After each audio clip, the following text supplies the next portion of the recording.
한동안은 이제 로마서와 하나님 나라라는 그 책을 가지고 이제 말씀을 나누려고 합니다. 제가 같이 일하면서 알게 된 목사님이 있어요. 근데 그분이 저한테 물어보는 거죠. 목회 어떻게 하냐고 물어보더라고요. 웬일로? 그래서 얘기했어요.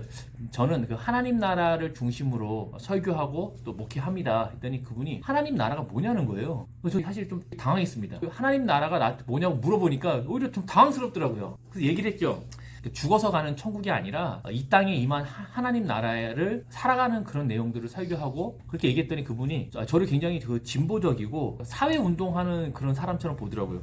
그러면서 자신도 예전에는 뭐 민중신학이라든지 사회운동 같은 거에 관심이 있었지만 지금은 예수님이 우리를 위해서 죽으시고 죄 용서를 받고 구원을 받는다라는 복음주의를 설교한다고 하더라고요. 저는 이전에 어떤 뭐 다른 복음을 전하는 게 아니에요. 우리는 뭐 새로운 걸 하는 게 아니거든요. 교회 다니시는 많은 분들이 복음이라고 한다면 개인의 어떤 믿음, 또 개인의 구원을 중심으로 이해하는 경우가 많아요. 우리가 믿고 있는 복음은 이런 거예요. 모든 사람은 죄인이다. 그래서 종말 법정에서 심판을 받는다. 근데 대신 예수님이 형벌을 받았다. 그러므로 이를 믿는 사람은 종말 법정에서 무죄 선고를 받는다. 누구든지 예수님의 그 십자가 교리를 믿으면 구원을 받는 것이라고 할 수 있어요. 우리가 믿는 복음은 죽음 이후를 목적으로 하고 있어요. 우리의 종착점은 어디냐면 죽어서 천국 가는 것이 목적지라는 거죠. 그러면 죽기 전에 또는 예수님의 재림 전에 이 땅에서 어떻게 살 것인가에 대해서는 그렇게 큰 관심을 가지고 있지 않아요. 죽음 이후에 대한 답은 주지만 죽음 전에는 어떻게 살 것인가에 대해서 그렇게 큰 관심을 갖고 있지 않다는 것이죠. 한 청년이 얘기했어요. 예수 믿고 너무 불편한 거예요. 친구들하고 술도 마시고 싶고 유흥도 즐기고 싶은데 못하는 거죠. 목사님께 질문했습니다. 목사님, 죽기 전에 침상에서 예수를 믿어도 구원을 받습니까? 목사님이 당연히 구원 받는다고 얘기를 해줬어요. 그 청년이 기쁜 거예요. 그러면 병원 침상에서 믿겠습니다 라고 얘기를 한 거죠. 그러자 목사님이 이렇게 얘기했어요. 사람이 언제 어떻게 죽을지 모르기 때문에 지금 믿어둬야 된다는 거예요. 사실 이 청년의 질문은 굉장히 합리적이고 지혜로운 질문이에요.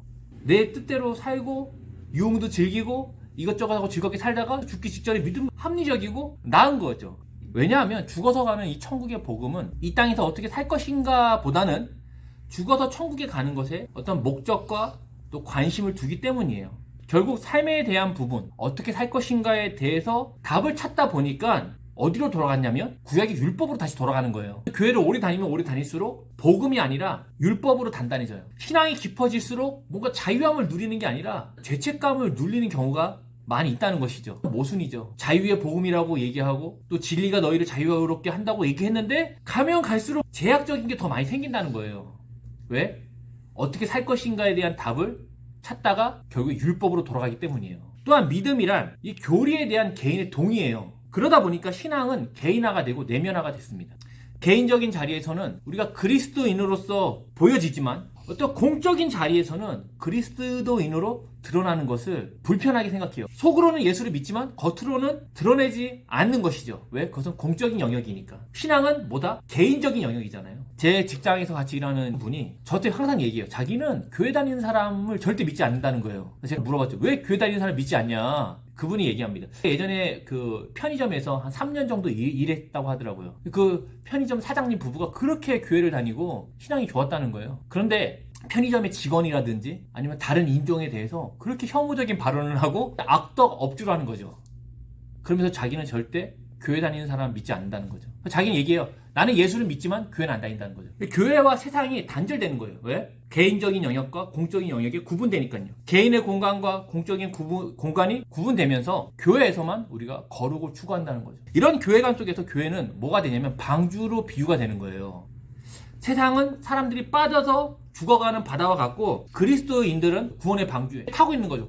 그리스도인의 사명은 뭐냐? 빠져있는 사람들을 방주로 데려오는 것이 교회 역할로 한정됐다는 겁니다. 이것은 카톨릭의 교회관이거든요. 카톨릭에서는요, 구원을 받으려면 교회에 들어와야 돼요. 교회 밖에 있으면 구원을 못 받거든요. 무조건 그 구원의 방주에 타야 되는 거예요. 우리는 카톨릭에서 개혁해서 나온 개신교잖아요. 그럼 다시 카톨릭처럼 하는 겁니다. 교회는 사람들이 세상을 떠나 교회에 나오게 하는 일만을 의미 있다고 생각을 하는 거예요. 방주의 간판 위에서 사람들이 모여서 찬양을 하고 천국의 파티를 즐기면서 물에 빠진 사람들을 보고 얘기하는 겁니다. 너도 이 배에 탔으면 얼마나 좋을까? 너도 이 배에 오면 얼마나 좋을까? 와라! 물에 빠져 죽지 말고 이리 와라! 그럼 물에 빠져 있는 사람들이 얘기합니다. 당신이 있는 방주에 안 간다고 얘기를 하는 것이죠. 왜냐면 물에 빠져서 죽어가는 자들이나 방주 위에서 파티하는 그들이나 사실 그렇게 크게 달라 보이지 않거든요. 구원이라는 걸 위해 살아가는 그들과 또 세상에서 다른 구원을 위해 살아가는 자신들과 사실 그 방법과 과정은 비슷하거든요. 그리스도인으로서 다른 삶과 가치를 나타내지 않는데 굳이 물에 빠져있는 자신들이 이전의 삶의 방식과 신념을 버리고 저를 갈 필요는 없는 겁니다. 왜? 비슷하니까. 결국 신앙생활의 이유가 마음의 평안과 또 침묵과 외로움을 달래는 것 외에는 설명할 수 없는 시대가 된 것이죠. 때문에 사람들은 각종 다양한 모임을 통해서 마음의 평안과 또 침묵과 또 외로움의 문제를 해결하기 시작하면서 교회를 오지 않기 시작하는 거예요. 왜?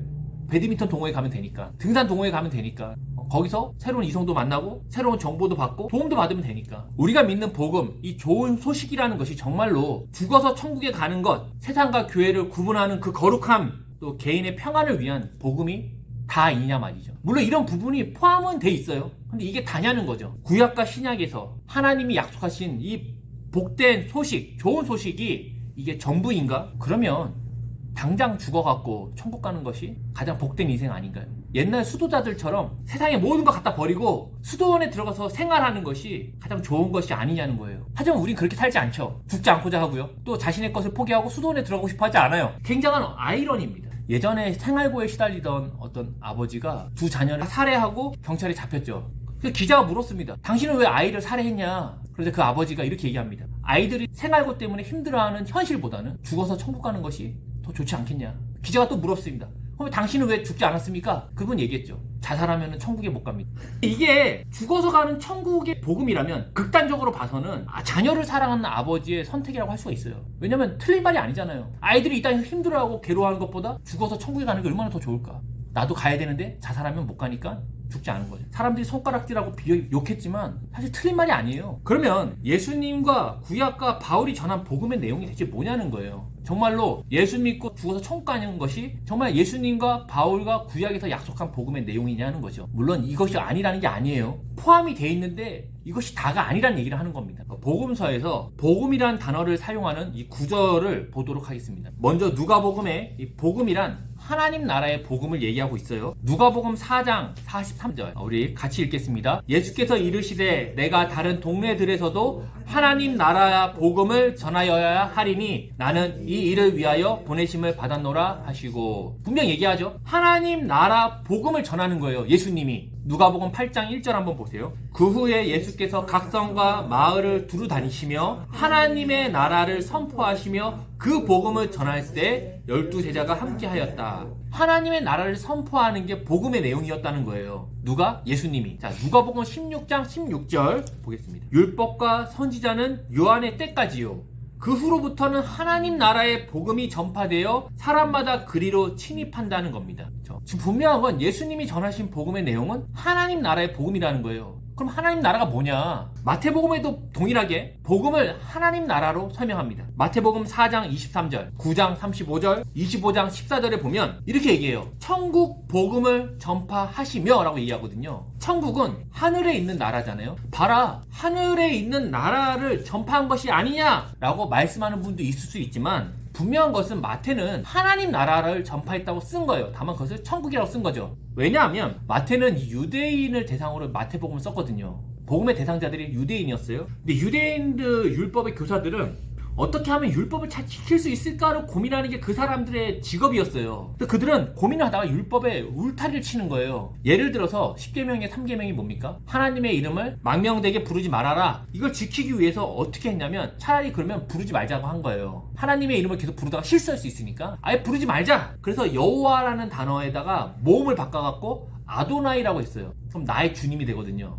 모음만 바꾸면. 그러면서 하나님의 이름을 아예 부르는 걸 차단하기 시작합니다. 조선시대만 봐도요, 대부분의 왕들의 이름이 외자예요. 굉장히 신중을 기해서 사람들이 잘 쓰지 않는 한자를 쓰거든요, 이름에. 왜냐면 왕의 이름은 문서나 어떠한 편지에 사용할 수가 없는 거예요. 왕의 이름이니까. 또 왕의 이름을 또 함부로 입에 올리면 안 됐어요. 그러니까 그 왕의 이름에 흔한 이름을 쓰면은 사람들이 못 쓰잖아요. 그러니까 어려운 한자로 한 글자로 쓰는 겁니다. 왜? 왕의 이름을 사람들이 사용하지 못하도록 말이죠. 왕의 이름도 이 정도면 유대인들이 하나님의 이름을 아예 다른 단어로 대처하는 겁니다. 아예 쓰지 못하도록 하고 다른 단어로 쓰는 거예요. 그게 뭐냐면 하나님이 아니라 하늘이라고 쓴다는 거예요. 때문에 마태복음에서 천국은 하늘에 있는 나라를 얘기하는 게 아니라 하나님 나라를 유대인식으로 표현한 것이지 봐라 하늘에 있는 나라를 전파한 것이 아니냐?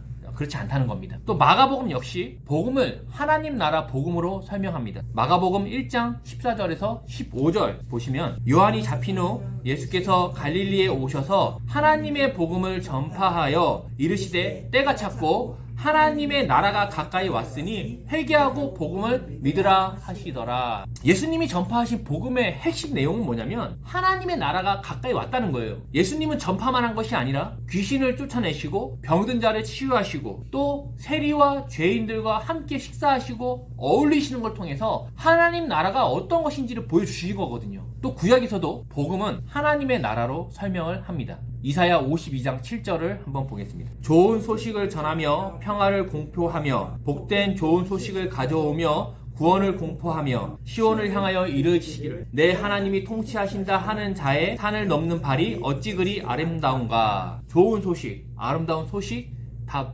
복음이란 뜻이죠. 그 내용이 뭡니까? 내 하나님이 통치하신다가 복음의 내용이었다는 거예요. 또 이사야 40장 9절 한번 보겠습니다. 아름다운 소식을 시온에 전하는 자여 너는 높은 산에 오르라. 아름다운 소식을 예루살렘에 전하는 자여 너는 힘써 소리를 높이라. 두려워하지 말고 소리를 높여 유다의 성읍들에게 이르기를 너희 하나님을 보라 하라. 보라 주 여호와께서 장차 강한 자와 임하실 것이요 친히 그의 팔로 다스리실 것이라. 복음의 내용이 뭡니까? 주 여호와께서 장차 강한 자로 임하셔서 친히 다스릴 것이다. 이게 복음의 내용이라는 거예요. 구약에서 너희가 메시아를 믿어 죽어 천국에 갈 거라는 내용을 하는 것이 아니라는 겁니다. 이사야 당시의 유대인들은 바벨론의 지배를 받고 있거든요. 바벨론의 신을 따르는 겁니다. 그런 유대인들을 향해서 얘기하는 겁니다. 바벨론의 신이 아니라 이스라엘의 하나님이 통치하신다. 하나님의 나라가 곧 올 것이다가 곧 좋은 소식이요 복된 소식이요 복음이라는 겁니다. 이는 유대인들이 고국으로 돌아간다는 것이고 해방하는 것을 의미했기 때문에 그들에게 하나님의 나라는 복된 소식인 것이 분명했던 것이죠. 우리도 보면 일제시대에 구약과 신약에서 복음이라는 것은 하나님의 나라를 말합니다. 많은 그리스도인들이 하나님의 나라라는 그 용어를 굉장히 자주 들어왔어요. 많이 익숙하게 생각합니다. 근데 하나님의 나라가 뭐냐고 물어볼 때에 대부분의 경우는 답하지 못합니다. 예수 믿고 천국 가는 거 거기가 하나님 나라 아니냐? 라고 말을 한다는 것이죠. 하나님의 나라는 우리가 교회에서 자주는 사용되지만 사실 이해하지 못한 채 또 애매하게 이해하면서 사용되는 용어라고 할 수가 있어요. 그래서 언제는 하나님 나라가 임했다라고 설교를 들었는데 언제는 가보면 하나님의 나라를 가자고 설교를 듣고 언제는 하나님이 통치하신다고 했다가 언제는 하나님이 통치할 것 같다고 했다가 뭔가 막 명확하지 않은 모습들을 우리가 볼 수 있다는 것이죠. 그러면 하나님 나라는 무엇이고 또 복음을 하나님의 나라로 우리가 이해할 때에 우리의 믿음과 구원과 회개는 어떻게 달라지는지 이런 걸 한번 보도록 할게요. 사람들은 하나님 나라가 뭐냐고 물어볼 때 뭐라고 대답합니까? 대부분은 죽어서 가는 곳을 생각을 해요. 어떤 특정한 공간을 생각을 해요. 보면 하나님 나라든 영토가 있어요. 공간적 개념이 있다는 거예요. 누가복음 23장 43절 한번 보세요. 예수께서 이르시되 내가 진실로 내게 이르노니 오늘 내가 나와 함께 낙원에 있으리라 하시니라. 또 고린도 후서 12장 4절. 바울이 환상 가운데 갔다 온 얘기 하는 거예요. 그가 낙원으로 이끌어 가서 말로 표현할 수 없는 말을 들었으니 사람이 가히 이르지 못할 말이로다. 낙원이라는 어떤 공간적인 의미가 있다는 거예요. 하나님 나라가. 근데 그 낙원이 천국, 죽어서 가는 하나님 나라 아니냐라고 물어볼 수 있어요. 근데 하나님 나라는 가는 곳이지만 실제로는 뭡니까? 임하는 곳이거든요. 낙원에 갔다가 예수님이 재림하실 때 같이 오는 거예요. 이 부분은 조만간 다룰 거예요. 상식적으로 생각해봐도 하나님의 나라는 특정한 공간이 아니에요. 어디입니까? 모든 공간이 하나님의 나라입니다. 상식적인 생각이죠. 하나님이 창조하신 세상에서 어느 부분은 하나님의 나라고 다른 부분은 하나님 나라가 아니거나 사단한테 뺏겼다면 하나님이 전능한 분이 되실까요? 우리 창세기를 통해서 배웠지만 창조의 기사는 왜 나왔습니까? 진화론과 창조론 얘기하는 게 아니에요. 그런 건 옛날 사람들은 관심도 없어요. 모든 것이 하나님의 것이고 소유자가 있고 주인이 있다는 것을 알려주고자 창조기사가 있다는 얘기를 했었죠. 하나님이 자신이 창조한 세계에서 어느 부분만 자신의 땅이고 어느 부분을 뺏겠다면 하나님은 하나님이 아니게 되는 것이죠. 하나님 나라를 이해할 때 우리가 국가의 3요소를 생각해 볼 필요가 있어요. 국가의 3요소가 뭡니까? 영토, 주권, 국민이거든요. 민주사회에서는 국민이 없으면 나라가 없는 거예요. 헌법에 보면 1조 2항이 뭡니까? 대한민국의 주권은 어디서 나온다? 국민에게 나오고 모든 권력은 국민에서 나온다. 그러니까 국민이 없으면 주권도 없는 거거든요. 국민이 곧 국가가 되는 거예요. 하지만 왕정시대는 달랐어요. 이 나라라는 말은 히브리어와 헬라어에 보면 다 왕이 통치한다는 뜻이에요. 왕이 통치한다는 뜻이 나라거든요. 민주공화국 시대에는 영토와 주권이 국민에게 있지만 왕정시대에는 다 누구에게 있다? 왕에게 있는 거예요. 그래서 우리가 이것을 멀리 볼 필요도 없어요. 1905년에 을사조약으로 인해서 나라의 주권을 빼앗겼잖아요. 그래서 나라가 일본으로 그냥 넘어갔어요. 이해가 안 되죠? 종이 쪼가리 하나 썼다고 어떻게 나라가 넘어가냐. 국민과 주권과 영토는 누구의 거다? 왕의 것이기 때문에 왕이 종이 쪼가리에 사인해버리면 그냥 넘어가는 겁니다. 그래서 우리가 갑자기 이씨의 백성에서 갑자기 일본의 백성이 된 거예요. 가능한 겁니다. 왜? 왕정시대는 이게 되는 겁니다. 하나님 나라는 하나님의 왕되심, 통치하심, 하나님의 주인 되심이라고 할 수가 있어요. 다 같은 뜻이에요. 이런 부분에서 제자들은 예수님을 주 예수 그리스도, 당신 주님입니다. 당신 그리스도입니다. 당신이 예수입니다. 라고 얘기한 거죠. 주대심이라는 용어가 하나님 나라를 대표하는 용어라고 할 수가 있다는 거예요. 그러면 하나님의 영토는 어디에 있는 거죠? 하나님의 주대심이 이루어지는 곳이 곧 하나님 나라의 영토가 되는 겁니다. 그러니까 우리는 공간적 개념을 갖고 있지만 정확한 표현은 통치적 개념이라는 것이죠. 하나님의 통치가 드러나고 하나님의 통치가 임하는 그 곳이 곧 하나님의 나라가 된다는 겁니다. 하나님이 창조의 주인이시라는 것은 하나님의 통치가 미치지 못하는 것이 없다는 것을 뜻하는 거예요. 하나님 나라에서 가장 중요한 개념은 영토가 아니에요. 하나님의 주대심에 있습니다. 하나님 나라가 어딨냐라는 질문이 아니라 누가 주인이냐에 더 주목을 해야 한다는 겁니다. 앞에서 말했던 제 직장 상사가 일했던 그 편의점 사장님 부부가 교회에서뿐 아니라 가게에서도 하나님의 주대심으로 살았다라면, 교회에서만 그리스도인으로 살지 않고 직장에서도 그리스도인으로 살았다라면 당연히 사람들은 그 편의점 사장님을 다르게 봤겠죠. 우리의 믿음이라는 것은 예수님이 우리의 죄값을 위해 죽으시고 부활했다를 그 교리를 받아들이는 것으로 맞춰지는 게 아니라는 겁니다. 나의 몸과 생각, 삶과 마음, 또 현재와 미래를 포함한 모든 곳에서 하나님과 동행하는 것이에요. 하나님에 대한 교리나 사실을 믿는 것이 아니라 말 그대로 하나님을 믿는 겁니다. 하나님이 무엇을 주실 것이다? 하나님에 대해서 이런 분이라고 나는 믿는다? 이런 것이 다가 아니라 하나님 자체를 믿는 것이죠. 그래서 믿음에는 뭐가 전제되냐면 회개가 전제됩니다. 마가복음 1장 15절에 보면 주님이 얘기하시기를 회개하고 복음을 믿으라고 하시거든요. 회개가 있어야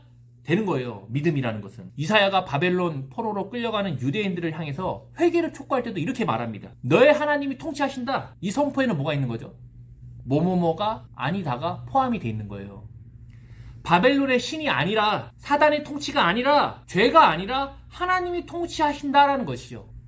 십계명의 1계명 보시면 좀 특이해요. 뭡니까? 나 외에 다른 신을 섬기지 마라. 그냥 나를 섬겨라 라고 하면 되는데 부정문으로 얘기하거든요. 하지 마라. 그 얘기는 뭐냐면 우리의 주인 노릇하는 무엇인가를 반드시 배제해야 한다는 겁니다. 너희가 나를 믿어라. 이게 1계명이라면 사실은 여기에 많은 걸 포함할 수 있어요. 우리가 하나님도 믿고 돈도 믿고 바알도 믿고 농사도 져야 되니까.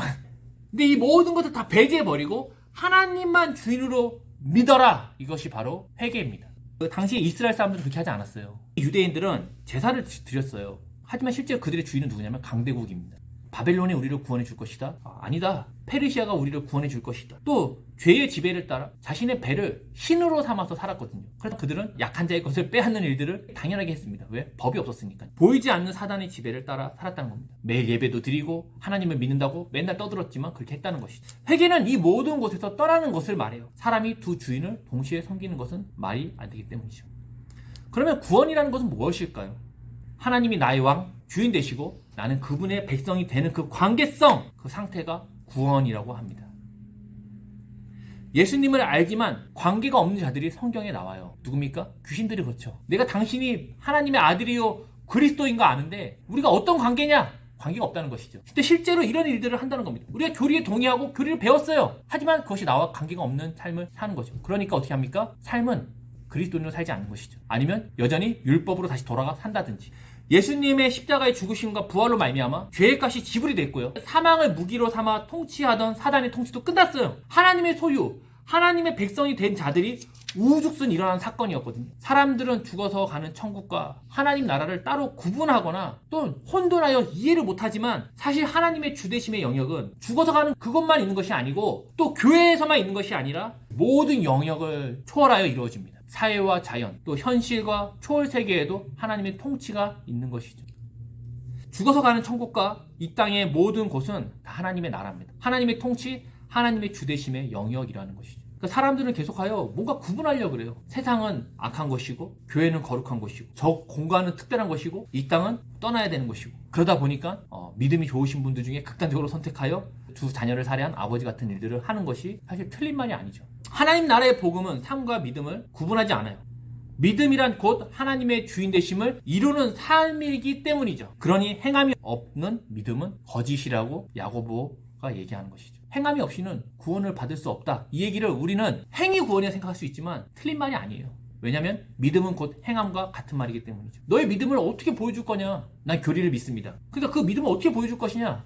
거기서 행함이 없다? 아니라는 것이죠. 그러니 하나님의 주되심이 드러나는 곳은 교회뿐 아니라 세상도 하나님의 나라가 됩니다. 우리가 돈을 어떻게 쓰고 또 어떻게 저축하고 어떻게 모을 것인지 또 어떻게 관리할 것인지 또 어떤 정당을 지지할 것인지 직장에서는 어떻게 일할 것인지 우리가 자연 만물을 어떻게 대할 것인지 모든 것은 하나님의 주인 되심에 대한 실천이라는 것이죠. 믿음과 구원이 하나님의 주인 되심을 이루는 것이라면 우리는 그 과정 중에 있다고 할 수가 있어요. 예수님을 영접하는 그 순간 믿음이 완성이 되는 게 아니에요. 예수님을 영접했다는 건 믿음의 시작입니다. 이전까지 오랜 시간 나의 주인 되심을 위해 살았던 내가 그 나의 주인 되심을 버리기 시작하면서 계속적으로 하나님의 주인 되심으로 돌아가는 거예요. 신랑이신 주님과 신부인 성도가 결혼하여 하나의 공동체가 되는 거예요. 결혼하면 끝이 아니고 그 다음에 뭐가 있어요? 어려움이 있는 것이죠. 갈등이 있고요. 불편하고요. 이해해야 되고요. 용납해야 되고 희생해야 되는 일들이 따라온다는 겁니다. 그래서 바울은 얘기합니다. 빌립보서 2장 12절 우리 같이 보면 그러므로 나의 사랑하는 자들아 너희가 나 있을 때뿐 아니라 더욱 지금 나 없을 때에도 항상 복종하여 두렵고 떨림으로 너희 구원을 이루라 라고 권면합니다. 뭐야? 구원을 받은 거 아니야? 믿으면 끝나는 거 아니야? 왜 근데 구원을 이루라 그러지? 우리의 노력으로 구원을 성취할 수 있다는 뜻이 아니에요. 구원은 분명 하나님께 달렸어요. 다만 하나님이 우리의 주인 되시도록 자신을 계속하여 내어드리라는 것이죠. 이것이 구원이기 때문입니다. 그래서 우리는 구원을 이루는 과정 가운데 있는 거예요. 그러면서 동시에 하나님의 입장에서는 완성이 된 것이죠. 성경에서는 하나님의 관점으로 쓴 부분이 있고요. 사람들을 권면하는 부분을 쓴 게 있어요. 하나님 관점에서는 구원이 완성된 것이지만 우리 입장에서는 구원을 이루어가는 것이죠. 만일 내가 예수는 믿지만 하나님의 주인 되심을 인정하지 않는다면 그저 나를 죽어서 천국에 데려가는 그런 정도로만 이해한다면 어떻게 될까요? 문 밖에 계신 예수님이 문을 두드리는 것에 불과합니다. 예수님이 문을 두드렸어요? 우리 문을 열어줬어요? 그리고 예수님은 들어오지 않고 문 밖에 서 있는 겁니다. 문만 열어준 거예요. 여전히 그 집의 주인은 누구다? 나죠. 예수님을 영접한다는 거는 예수님을 안으로 모셔와서 이 집의 주인이 되도록 하는 것이거든요. 그게 구원이고 믿음의 과정인데 문만 열어주고 예수님 밖에 있고 집에서 여전히 내가 주인 노릇하는 겁니다. 그러면서 얘기하죠. 나 죽어서 나갈 때 날 데리고 천국에 데리고 가라. 때로는 이해할 수 없는 사건들이 있어요. 되지 않는 환경들이 있고요. 관계에 어려움도 있고 슬픔이 있을지라도 여전히 예수님을 내 삶의 주인으로 따르고 그 인도하심과 통치하심이 유효하며 실수가 없음을 계속하여 믿고 따라가는 것이 성도의 구원이라는 겁니다. 나의 무지, 나의 제한됨을 인정하고 나는 알지 못합니다. 계속하여 엎드리는 것. 내 생명이 바알의 손에 있지 않고 돈에 있지 않고 건강에 있지 않고 주님께 달렸음을 인정하여 그 앞에 무릎을 꿇는 믿음이 성도들에게는 많이 필요한 겁니다. 내 평생에 걸쳐 이런 과정들이 이루어져야 한다는 것이죠. 그래서 예수를 믿으면 달라지는 건 굉장히 자연스러운 결과예요. 왜냐하면 나의 주인됨 때문에 그동안 우리가 싸운 것이고 나의 주인됨 때문에 그렇게 기분이 상했던 것이고 나의 주인됨 때문에 우리가 상처받은 것인데 그것이 하나님의 주인되심으로 계속하러 넘어가는 그 하나님 나라를 살아가는 백성들이 당연히 삶이 바뀌는 건 당연하죠. 나이가 들어도 여전히 교회와 직장과 가정에서 자신의 주인됨을 위해서 소리를 지르고 대접해달라고 아우성치고 그런 분들을 주변에서 보면서 아 저가 참 그리스도인이다. 신앙생활 15년 하신 신앙이 좋은 분이다라고 누가 얘기하겠냐는 것이죠. 그 천국 너나 가라. 그 방주 너나 타라고 사람들이 얘기하죠. 우리는 오늘 성경의 복음이 죽어서 가는 천국 복음이 아니라 하나님의 주인 되심을 이루는 하나님 나라 복음이라는 것을 배웠죠. 하나님의 주인 되심으로 돌아오라는 겁니다. 세상이 아니라, 사단이 아니라, 돈이 아니라, 건강이 아니라, 자녀가 아니라 너의 주인 여호와 하나님이 주 예수 그리스도께 돌아오라는 것이죠. 하나님이 주인이시지만 여전히 거기에 다른 것도 하나 걸쳐있는 것이 아니라는 겁니다. 여전히 세상의 사람들은 돈이 나의 삶을 평안하게 할 것이라고 믿죠. 이거 믿음입니다. 돈이 없기 때문에 돈이 있으면 나를 평안할 것이다 라고 믿는 거예요. 바벨론 같은 강대국이 자신들의 생명을 지켜줄 것이라고 믿고 있는 거예요. 다 믿음의 영역인 거죠. 그들과 다른 주인이 있음을 우리 하나님의 백성이 보여주어야 한다는 겁니다. 예수님을 통해 옛 시대의 통치가 끝났잖아요. 그럼 옛 시대의 방식과 습성을 포기해야 되는 것이죠. 새 시대, 그 하나님의 통치, 주인 되심을 따라 사는 세상이 주님을 통해서 열렸다는 겁니다. 그 하나님 안에 있을 때의 사람은요, 존귀함을 얻고 생명을 얻습니다. 모든 영역에서 하나님의 주인 되심으로 살아가고자 우리는 기도하는 겁니다. 그리고 그 안에서 선택하는 것이고, 인내하는 것이고, 사랑하는 것이고, 또 상대를 이해할 때에 내 안에, 또 내가 속한 그 공동체 안에 하나님의 주인 되심, 하나님의 나라가 확장, 완성되어져 가는 것을 보게 되는 것이죠. 우리가 믿는 복음은 율법을 강화하고 또 죽음 이후의 어떤 공간을 얘기하는 것이 아니기 때문에 모든 영역에서 우리는 하나님의 주인 되심으로 살아갈 수 있기를 바랍니다.